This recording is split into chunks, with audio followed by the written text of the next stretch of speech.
Happy Sunday, Srilu Phoenix, my YouTube channel. Welcome, all of you. Welcome, my friends. All of you, welcome. ഞാൻ ഇടക്ക് എല്ലാ സമയത്തൊന്നും അങ്ങനെ തോന്നൂല, ചില സമയത്ത് അങ്ങനെ തോന്നും. മൈ ലൈഫ്, മൈ സ്റ്റോറി പറയണം. എൻ്റെ ചാനൽ എൻ്റെ ജീവിതമാണ്. ശ്രീലു ഫിനിക്സ് എന്ന് പറഞ്ഞാൽ അതെൻ്റെ ലൈഫാണ്. അപ്പം അധികം നീട്ടുന്നില്ല, ലോങ് ആയ വീഡിയോ ആയിരിക്കും ഇഷ്ടപ്പെടില്ല, സ്കിപ്പ് ചെയ്യാതെ കാണണം. അപ്പം ചുരുക്കിയിട്ട് ഒരു സ്റ്റോറി പറയാം. സ്റ്റോറി അല്ല, മൈ എക്സ്പീരിയൻസ്, മൈ ലൈഫ്. അതായത് 15 വയസ്സിൽ കല്യാണം കഴിഞ്ഞു, 19 ഡിവോഴ്സായി. ഇത് ആയിരോട്ടം പറഞ്ഞു. പക്ഷേ എല്ലാ കാര്യങ്ങളും അതുമായി റിലേറ്റഡ് ആണ്. അപ്പോൾ ഇപ്പം പറയാൻ പോകുന്നത്, ഞാൻ സ്കൂളിൽ പോകുന്ന കാലത്ത്, അതായത് 90-ലൊക്കെ SLC കഴിയുമ്പോൾ യൂണിഫോം ഇല്ല, 2-3 കുപ്പായം ഉണ്ടാവും, അത്ര തന്നെ. അപ്പം പാവാടിയും ബ്ലൗസ്, പിന്നെ അങ്ങനെ മിഡി ടോപ്പ്, ചുരിദാർ, അതൊക്കെ കുറച്ച് ഹൈ ടീമിൻ്റെ അടുത്തുണ്ട്. നമുക്കൊന്നും അതൊന്നുമില്ല. അപ്പം ചുരിദാർ ഇടാനും മിഡി ഇടാനെല്ലാം ഭയങ്കര ആഗ്രഹമുണ്ട്. മോഹൻലാലിൻ്റെ കാർത്തികേൻ്റെ എല്ലാം ഒരു സിനിമ എല്ലാ സമയത്ത് ഇറങ്ങിയിട്ട് ഭയങ്കരമായിട്ട്, നദിയ മൊയ്തുവിൻ്റെ എല്ലാം ഒരു ടൈപ്പ് ചുരിദാറും മിഡിയൊക്കെ കാണുമ്പം ഭയങ്കര ആഗ്രഹം ഉണ്ടായിരുന്നു, കിട്ടിയിട്ടില്ല.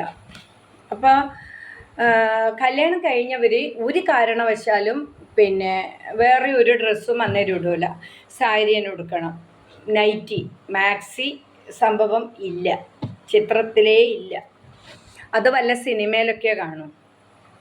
അപ്പോൾ പാവാടിയും ബ്ലൗസും നേരിട്ട് ചാടിയത് സാരിയിലേക്ക്. ഈ സാരിയിൽ ചാടി കുറച്ച് നാൾ കഴിഞ്ഞപ്പോൾ നൈറ്റി വന്നു.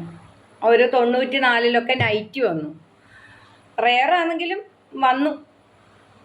അപ്പം നൈറ്റി വാങ്ങി. അത് ഈ രണ്ടാമത് സിസേറിയൻ കഴിഞ്ഞപ്പോൾ ഹോസ്പിറ്റലിൽ നിന്ന് വാങ്ങിപ്പിച്ചതാണ്. അങ്ങനെ പിന്നെ ആ ഒരു നൈറ്റി സംഭവമായി. അപ്പം ഇതിൻ്റെ ഇടയിലുള്ളതൊന്നും ഇടാൻ പറ്റിയില്ല. അതെല്ലാം ഒരു ഭയങ്കരമായിട്ടൊരു മനസ്സിന് എപ്പോഴും ഫീൽ ചെയ്തിങ്ങനെ കിടക്കും. പക്ഷേ ഞങ്ങൾ 3 സ്ത്രീകളാണെന്ന് പറഞ്ഞിട്ടുണ്ട് എൻ്റെ അമ്മക്ക്, 3 പെൺകുട്ടികൾ. അപ്പം അവരെല്ലാം കല്യാണം കഴിഞ്ഞിട്ട് പിന്നെ മിഡി ഇട്ടിട്ടും പാവാടിയും ബ്ലൗസും ഇട്ടിട്ടും പല ടൈപ്പ് ഡ്രസ്സിൽ ഫോട്ടോ എടുക്കും. എനിക്ക് ക്യാമറയൊന്നുമില്ല, അവരൊക്കെ ക്യാമറയൊക്കെ ഉണ്ടായിരുന്നു, എടുക്കുകയെല്ലാം ചെയ്യും. പക്ഷേ എനിക്കതൊന്നും ഇടാൻ സ്വാതന്ത്ര്യമില്ല. എന്താണെന്ന് പറഞ്ഞാൽ എനിക്ക് ഭർത്താവില്ലാത്തത് കൊണ്ട്. അതാണ് അതിൻ്റെ സത്യം. ഭർത്താവില്ല. അപ്പം അത്ര മതി, അകത്തിരുന്നാൽ മതി, ഉള്ളത് ഉടുത്തിട്ട് ഇടിരിക്കുക. പുറത്തേക്ക് പോയിക്കൂടാ, ബാഗ് എടുത്തുകൂടാ, ഹാൻഡ് ബാഗ് പോലെയുള്ളതൊന്നും എനിക്ക് എടുത്തുകൂടാ. പിന്നെ എനിക്കിതുപോലെയുള്ള ഡ്രസ്സൊന്നും ഇട്ടുകൂടാ. ഞാനെന്തോ ഒരു പിന്നെ നിരോധിത വസ്തു. ഇപ്പം കൊറോണയിലായാലും ക്വാറൻറ്റൈനിൽ വെച്ച പോലെ ഒരു സാധനമായിരുന്നു ഞാൻ. പിന്നെ ഇവർ കൊണ്ടിടുന്ന പഴയ സാരി, പഴയ മാക്സി, പഴയ ഡ്രസ്സ് എന്തെങ്കിലും അതേ എനിക്ക് കിട്ടിയിട്ടുള്ളൂ. അപ്പോൾ കാലം അങ്ങനെ കുറേ കഴിഞ്ഞു. അപ്പോൾ ഞാൻ എനിക്ക് പിന്നെ സ്വന്തമായിട്ട് വാങ്ങാമെന്നുള്ള സമയത്ത് ഞാൻ വാങ്ങാൻ തുടങ്ങി. അപ്പോൾ എൻ്റെ അമ്മ പോലും എന്നെ ഇങ്ങനെയുള്ള ഡ്രസ്സ് ഇടാൻ ആ സമയത്ത് അനുവദിച്ചിരുന്നില്ല. വേറൊരു കണ്ണിലെയാണ് നോക്കുക. അമ്മ പറയും, എന്തിനിങ്ങനത്തെ വേഷം കിട്ടുന്നു, എന്തിനിങ്ങനെ നടക്കുന്നു, അങ്ങനെ ഇങ്ങനെ ആൾക്കാരെ കൊണ്ട് പറയിപ്പിക്കുന്നു, പിന്നെ അങ്ങനെയാണ് ഇങ്ങനെയാണ് എപ്പോഴും ഇങ്ങനെ കുത്തും, സ്വൈര്യം തരൂല. പിന്നെ ഞാനൊരു സ്ഥിരം ജോലിയിലേക്ക് കയറി. അപ്പം ഞാനിങ്ങനെയുള്ളത് വാങ്ങുമ്പോൾ പിന്നെ അമ്മയെല്ലാം കുറച്ചൊന്നങ്ങ് അടങ്ങി. ഈ പഴയത് വീട്ടിൽ കൊണ്ടിരുന്ന ആളും എല്ലാം കുറച്ച് അടങ്ങി. അപ്പം ഞാൻ എൻ്റെ ഇഷ്ടമുള്ളതെല്ലാം വാങ്ങാൻ തുടങ്ങി. പക്ഷേ എനിക്ക് ഷോളൊന്നും ഇടാണ്ട് പുറത്തിറങ്ങിക്കൂടാ. മറ്റുള്ളവർക്കെല്ലാം ആവാം, എൻ്റെ വീട്ടിൽ നിന്ന് എനിക്ക് ഉണ്ടായ അനുഭവമാണ്. അതെല്ലാം ഇപ്പം എനിക്ക് ആലോചിക്കുമ്പം ഞാൻ അന്ന് എങ്ങനെ അത് ഓവർകം ചെയ്തു ജീവിച്ചു എന്നുള്ളത് എനിക്ക് ഇപ്പോഴും സഹിക്കാൻ പറ്റാത്തൊരു കാര്യമാണ്. അധികം എന്തിന് പറയുന്ന ഒരു 5 വർഷം മുന്നേ ഞാൻ ചൂരിദാർ ഇട്ടിട്ട് വരുമ്പോൾ എൻ്റെ നാട്ടിലുള്ളൊരു സാമൂഹ്യ പ്രവർത്തക എന്നോട് ചോദിക്കുവാണ്, ഓ നീയും ചൂരിദാർ ഇടാൻ തുടങ്ങിയോന്ന്. ആ നീയും നെല്ലേനൊരു അണ്ടർലൈൻ ഉണ്ട്. ഇത്ര മാത്രം തഴയപ്പെട്ട അടിച്ചമർത്തുന്ന മാറ്റപ്പെടുന്ന വൃത്തികെട്ട സമൂഹത്തിലാണ് നമ്മൾ ജീവിക്കുന്നത്. ഇപ്പം എനിക്ക് താല്പര്യം ഉണ്ടെങ്കിൽ ഞാൻ ഇന്നർ മാത്രം ഇട്ടിട്ട് നടക്കും. ഒരുത്തി എന്നോട് ചോദിക്കൂല. അതെൻ്റെ വ്യക്തിപരമായ കാര്യമാണ്. നാണം മറക്കൽ മാത്രമാണ് നമ്മളെ നിയമ ഇതിൽ പറയുന്നത്. അല്ലാതെ സ്വാതന്ത്ര്യത്തിൽ ആരും കൈകടത്തരുത്.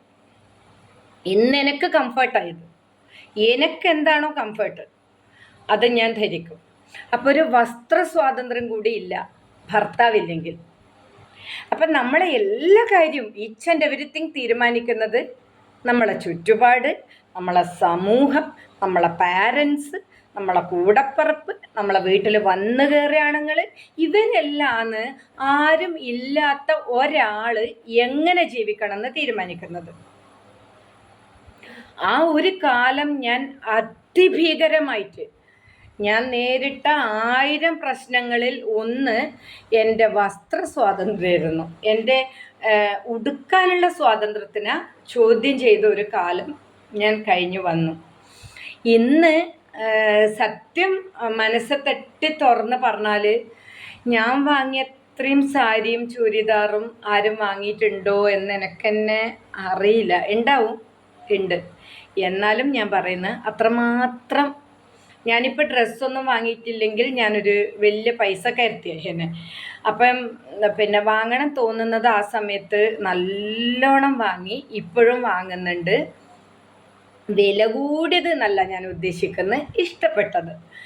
അപ്പോൾ പിന്നെ അതിപ്പോൾ നൈറ്റി ആയാലും ടീഷർട്ട് ആയാലും ടോപ്പായാലും സാരി ആയാലും സെറ്റ് മുണ്ട്, സെറ്റ് സാരി, അങ്ങനെ എല്ലാം എനിക്ക് ഇഷ്ടമുള്ളതെല്ലാം വാങ്ങുന്നുണ്ട്. ഇപ്പോൾ ഞാൻ സ്വന്തമായിട്ട് ജോലി ചെയ്യുന്നു, പിന്നെ ജീവിക്കുന്നു. എൻ്റെ ഇഷ്ടപ്രകാരം ഞാൻ തുണി ഉടുക്കുന്നുണ്ട്. അപ്പം എനിക്ക് പിന്നെ ഒരുപാട് അടിച്ചമർത്തലുകളെയും ഒരുപാട് അസ്വാതന്ത്ര്യത്തിൻ്റെയും ഇടയിൽ ഞാൻ അനുഭവിച്ച ഒരു അതിഭീകരമായ, കാരണം എനിക്ക് ഏറ്റവും ഇഷ്ടം ഡ്രസ്സോടാണ്, അതിന് എനിക്ക് സ്വാതന്ത്ര്യമില്ലായിരുന്നു. ഇപ്പോൾ കുറച്ച് കാലമായിട്ടാണ് എനിക്കിഷ്ടപ്പെട്ട ഡ്രസ്സ് ഞാൻ ഉപയോഗിക്കുന്നത്. അപ്പം ഇതുപോലെയുള്ള ആരെങ്കിലും ഉണ്ടെങ്കിൽ ഒരു കാരണവശാലും മറ്റാരതും കേട്ട് ജീവിക്കരുത്. അവരവരെ ഇഷ്ടത്തിനും സ്വാതന്ത്ര്യത്തിനും ജീവിക്കണം. നമുക്ക് അങ്ങനെ എഴുതി വെച്ച കുറേ കാര്യങ്ങളുണ്ട്. അതൊന്നും നമ്മൾ ആർക്കും അടിയറ വെക്കാനോ നമ്മൾ ഡെസ്പാവാനോ മൂലയിലിരിക്കാനോ ഒന്നും പാടില്ല. എന്താണോ ആഗ്രഹം, എന്താണോ ഇടാൻ, എന്താണോ കഴിക്കാൻ, എവിടെയാണോ പോവാൻ, ആരോടാണോ സംസാരിക്കാൻ, ആരെ കൂടെ ജീവിക്കാൻ, ആരെ കൂടെ സംസാരിക്കണം, ആരെ കൂടെ യാത്ര ചെയ്യണം, ആരെ കൂടെ ഷെയർ ചെയ്യണം, എല്ലാം ജീവിക്കുന്ന നല്ല സമയത്ത് തീരുമാനിച്ച് എൻജോയ് ചെയ്യണം. ഒരിക്കലും ഒരു പുഴുവിനും ഒരു കൃമിക്കും ഒരു കീടത്തിനും വേണ്ടി നമ്മളെ ലൈഫ് നമ്മൾ മാറ്റി വെക്കാൻ പാടില്ല. അത് വലിയ നഷ്ടവും കുറ്റബോധവും സങ്കടവും വിഷമവുമായി വരും. അപ്പോൾ ഉടുക്കാൻ തോന്നുന്നത് ഉടുത്ത് തന്നെ ജീവിക്കണം. Okay, my life. പിന്നെയും വിരിഞ്ഞ് ലൈക്ക് ചെയ്യണം, കമൻറ്റ് ചെയ്യണം, ഷെയർ ചെയ്യണം. ലൈഫ് പിന്നെയും തുടർന്നു കൊണ്ടേയിരിക്കും.